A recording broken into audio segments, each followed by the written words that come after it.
Buenos días. Nosotras vamos a hablar sobre la lectura de Estados Unidos y Latinoamérica en el nuevo sistema internacional. Este presente capítulo explica la evolución histórica de América Latina entre 1945 y 1990 desde la perspectiva de sus compromisos internacionales y en especial de su relación con los Estados Unidos en el nuevo sistema internacional.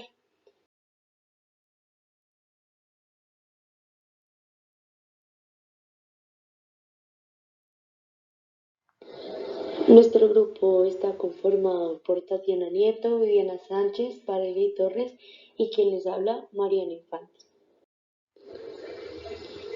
El auge y crisis del modelo de industrialización por sustitución de importaciones.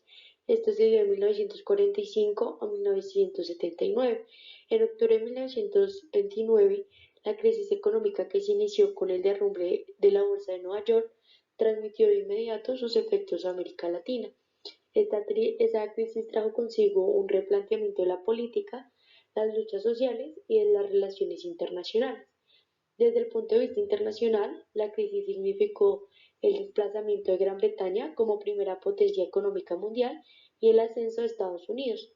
Estas transformaciones se materializaron en lo político, en unos casos en la continuación de las formas democráticas, a través de las cuales la burguesía y los obreros tenían acceso al poder a través del sistema electoral y otros en la expansión del populismo. El fortalecimiento internacional de Estados Unidos tras la Segunda Guerra Mundial hizo que América Latina sintiera la necesidad de tratar de poner un freno a la presumible escala interna intervencionista de Estados Unidos en la región. Con esta intervención se estableció la Conferencia Interamericana sobre Problemas de la Guerra y la Paz en México en 1945, tras la que se firmó lo que se conoce como el Acta de Chapultepec, en la que se reafirma el principio de no intervención, asistencia recíproca y solidaridad americana. Al poco tiempo se creó la Organización de los Estados Americanos, la OEA, en 1948, con la intención de asegurar la igualdad entre los distintos estados americanos, la cooperación económica y la defensa mutua de las agresiones. A dicha declaración de principios se añadió el rechazo a cualquier forma de totalitarismo y la condena del comunismo.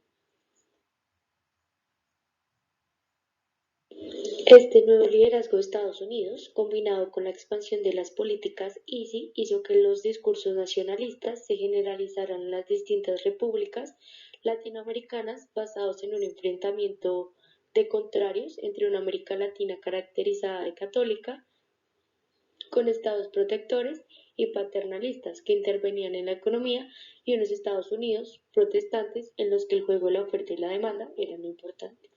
La historia no fue homogénea para todo el continente, sino que se dieron diferentes situaciones. Los cambios en la relación de los precios del intercambio fueron distintos en cada uno de los países en función de sus diversos productos de exportación. El éxito de las políticas Easy tuvo más éxito en aquellas regiones que habían tenido un desarrollo más intenso durante la época interior de apertura, y en aquellos países como Argentina de Perón y el Brasil de Vargas, que fueron capaces de aglutinar a diferentes grupos sociales a través de las políticas de corte populista. Parece haber un consenso generalizado en reconocer que las políticas Easy tuvieron efectos benéficos en corto plazo, pero acabaron hipotecando el desarrollo por la forma en que fueron implementadas. La economía de América Latina se expandió rápidamente entre 1945 y 1980 como consecuencia del tirón de la demanda internacional. El final de la Segunda Guerra Mundial trajo consigo un periodo de bonanza internacional, y en este nuevo escenario las políticas se fueron flexibilizando para aprovechar el ritmo de los mercados internacionales. No hay que olvidar que esta apertura estuvo potenciada por el intervencionismo que Estados Unidos ejerció en América Latina en el marco de la Guerra Fría, tras convertirse en el gran árbitro internacional después de la Segunda Guerra Mundial. A comienzos de la década de 1980, el PIB aumentó en América Latina a una tasa media anual del 5,3%, y la producción manufacturera creció a una tasa del 6,5%. Sin embargo, este aparente éxito económico no fue una magnitud que muestran estas cifras, ya que la población de la región creció durante este mismo periodo a ritmos superiores que la economía, por lo que el per cápita se fue reduciendo considerablemente. El crecimiento de América Latina contó en esta época con el apoyo del ahorro internacional. América Latina recibió capitales de forma masiva como consecuencia de la confianza que ocasionaron entre los organismos financieros internacionales sus ritmos de crecimiento. Referente a la integración regional, América Latina debía combatir sus políticas con la potenciación de la expansión de las relaciones interregionales a fin de lograr una mayor vinculación entre las respectivas economías, la ampliación de los mercados internos y la reducción de la dependencia externa. En 1960 se creó el Mercado Común Centroamericano integrado por todos los países de la región. No obstante, el resultado final se alejó bastante del primer proyecto original, ya que si bien en un comienzo se propuso un plan de interacción económico regional, se puso especial énfasis en la industrialización y el crecimiento autosostenido de la región. El acuerdo finalmente se limitó al establecimiento de un área comercial de libre cambio. El comercio interregional creció de forma exponencial entre 1961 y 1970, pero la participación de los distintos países fue desigual. En el mismo año de 1960 se creó la Asociación Latinoamericana de Libre Comercio, posteriormente conocida como ALADI, que llegó a unir a todos los países de América Latina con la expresa intención de facilitar los intercambios en vez de crear un mercado común como se estaba comenzando a diseñar en Europa por los mismos años. Se pretendió con poco éxito convertir las economías competitivas latinoamericanas en complementarias a través de exclusivas políticas arancelarias. Muestra del resultado parcial de la ALADI es que en 1969 se creó el Pacto que trató de vincular más estrechamente las economías de Perú, Chile, Colombia, Ecuador, Bolivia y Venezuela, y el área de libre comercio caribeña, que se transformó a su vez al poco tiempo en Comunidad Caribeña. Sin embargo, de nuevo la historia de estos intentos de integración se saldaron con éxitos reducidos debido a las diferencias políticas entre los gobiernos. Los golpes militares en Brasil, Chile y Argentina impidieron el avance de la LADE. En la década de 1970 inició una nueva etapa en los proyectos de integración caracterizada por la frustración de las expectativas y la apuesta por la potenciación de modestos pero prácticos acuerdos comerciales bilaterales. La crisis del petróleo de 1973 abrió diferencias importantes entre los países exportadores de crudo, que eran México, Venezuela y Ecuador, y los compradores, que era el resto de América Latina.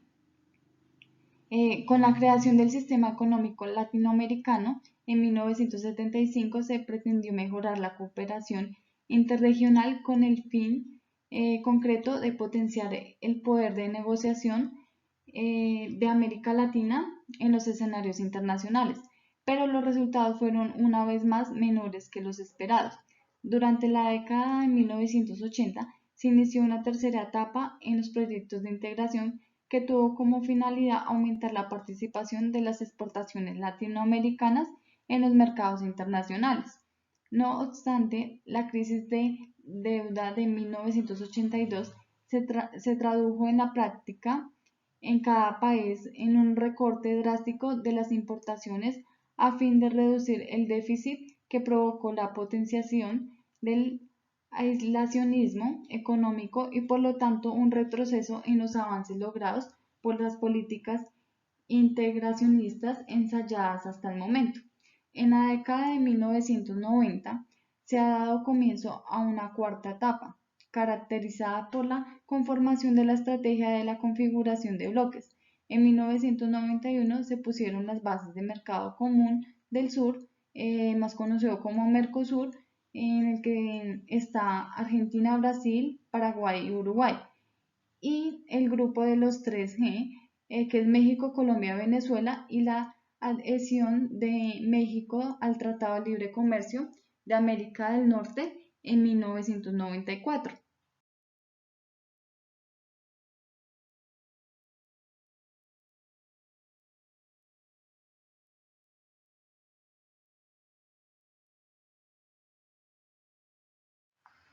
En cada año los procesos de transición demográfica comenzaron en años diferentes y mostraron intensidades distintas.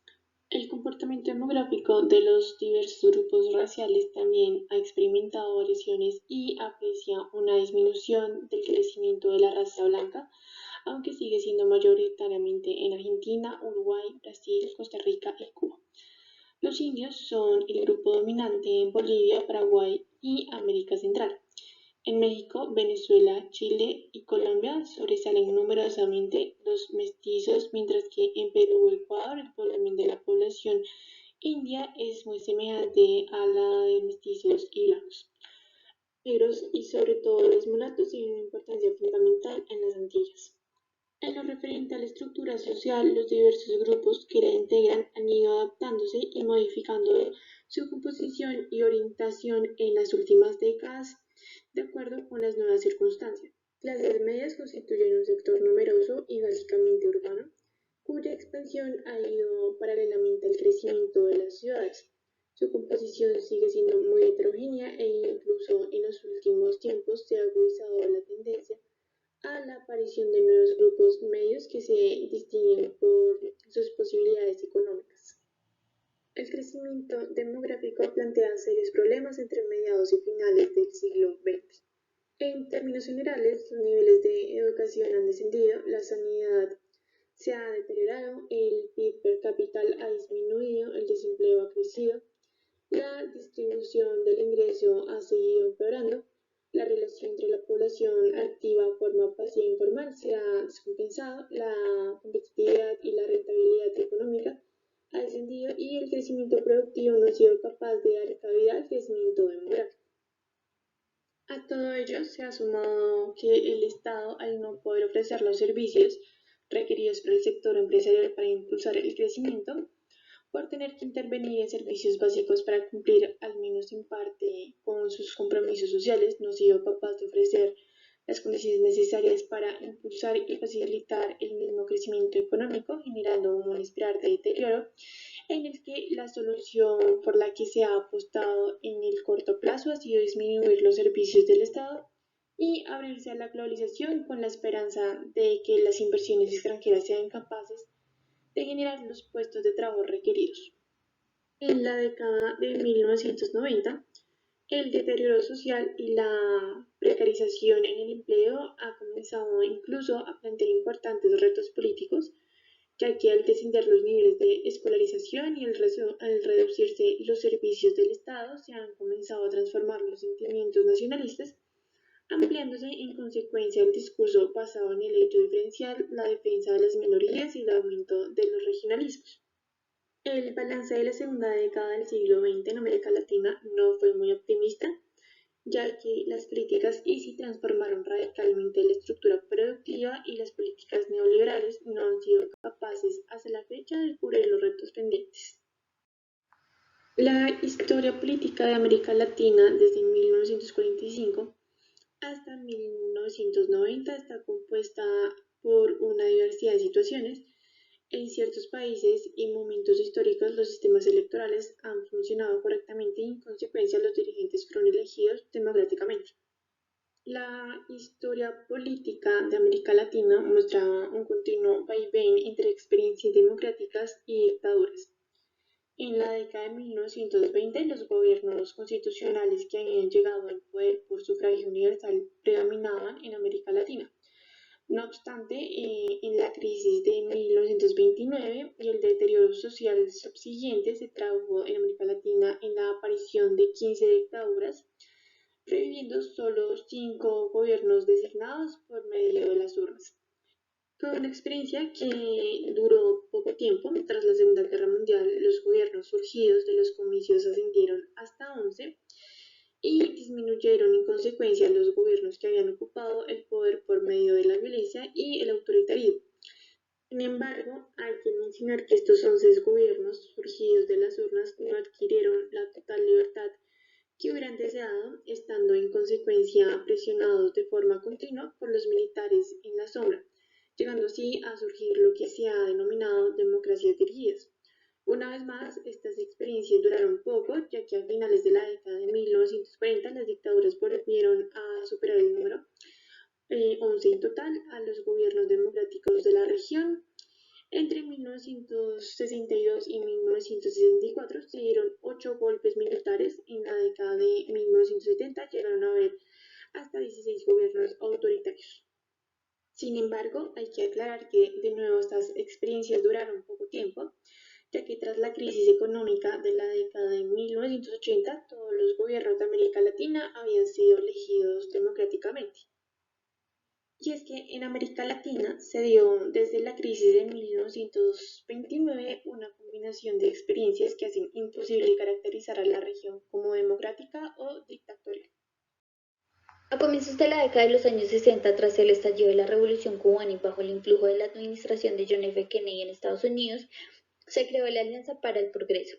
El objetivo primordial político de la Alianza para el Progreso era tratar de evitar estallidos revolucionarios que siguieran el ejemplo cubano. Se sostenía que evitando el atraso económico se conseguiría frenar el descontento social y con ello las precondiciones para la expansión del comunismo. Se defendía que el crecimiento económico, aumento en la producción, desembocara en desarrollo económico, aumento en la productividad. Este en el desarrollo social, o sea, transformación en la estructura social, el cual finalmente impulsará el desarrollo político, o sea, la democracia. Estados Unidos se comprometió a ofrecer 20 millones de dólares como fondo de apoyo del programa, pero el estallido de la guerra de Vietnam y el asesinato de John F. Kennedy hicieron que la Alianza para el Progreso perdiera fuerza y que Estados Unidos comenzara a mirar hacia otras regiones del planeta, desviando consecuentemente los fondos económicos comprometidos con América Latina. El gobierno de Lyndon B. Johnson consideró que había que regresar a políticas más agresivas en las relaciones con América Latina, la defensa del orden del continente por las armas y, en consecuencia, el apoyo a los regímenes militares fue ahora la estrategia preferida. Estados Unidos se presentaba como el salvador de las patrias latinoamericanas amenazadas por el peligro desestabilizador del comunismo. A mediados de 1970 y tras la crisis del petróleo, Estados Unidos se vio obligado a variar su estrategia con respecto a América Latina.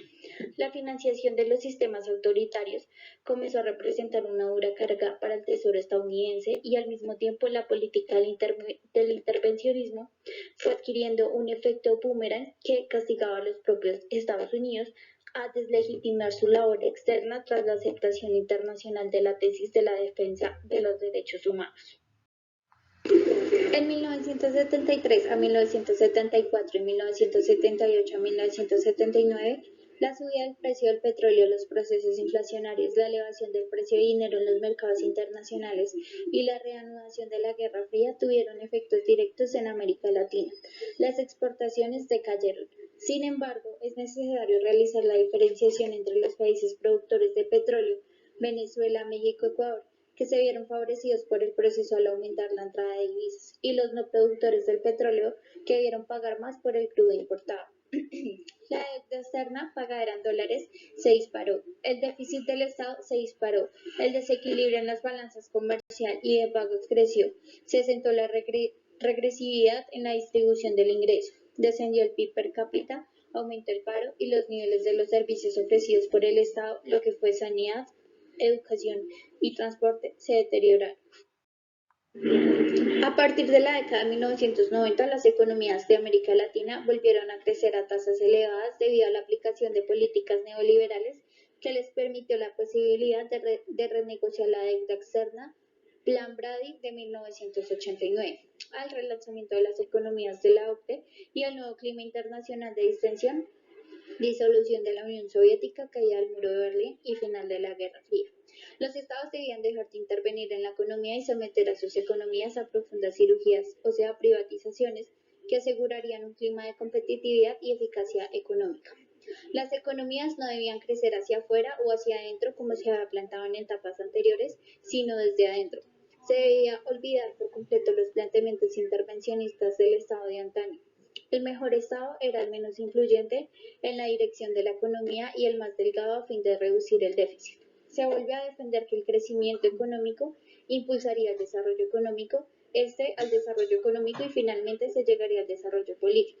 Si los gobiernos latinoamericanos aplicaban de forma adecuada estos programas neoliberales y cumplían a rajatabla sus compromisos, se beneficiarían a cambio del apoyo financiero internacional y de la posibilidad de renegociar su deuda externa. Lo que comenzó a quedar claro en la década de 1990 en América Latina es que el crecimiento económico está basado en la llegada masiva de intervenciones externas para hacer frente a la falta de ahorro interno y por tanto en la salud de los mercados internacionales.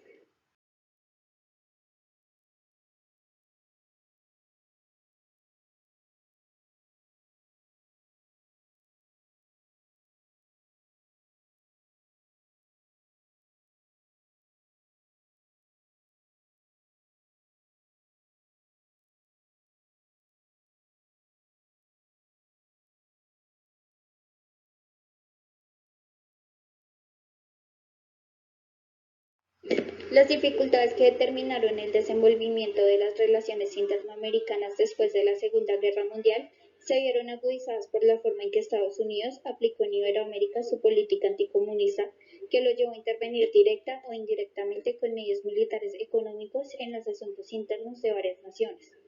La ineficacia de las sanciones económicas para terminar con el sistema cubano hizo plantearse a Estados Unidos la posibilidad de intervenir militarmente en la isla, lo cual fue llevado a cabo por la administración Kennedy mediante la famosa invasión de la Bahía de Cochinos el 16 de abril de 1961. El fracaso de esta operación y la evidencia del fuerte apoyo con que Castro contaba en su país forzó al siguiente paso para lograr el aislamiento de Cuba y utilizando en este caso la vía diplomática en enero de 1962, la cual fue expulsada de la OEA por considerar que no podía existir dentro de la organización un país identificado con la ideología marxista-leninista incompatible con sus principios y objetivos. El exagerado anticomunismo que caracterizó los años 60 y el temor al ejemplo cubano fue también la causa de la intervención en la República Dominicana en 1965.